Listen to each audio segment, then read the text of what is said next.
role of magnets. Happy morning. My name is Nibun Chandran.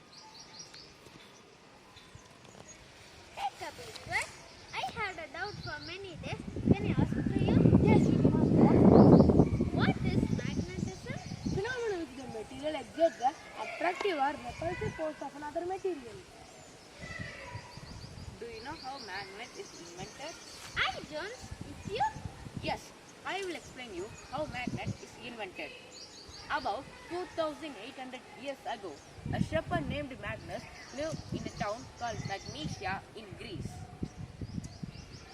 He used to take his herd of sheep and goats to the nearby mountain for grazing. He used to carry a stick which had an iron tip at the bottom. One day,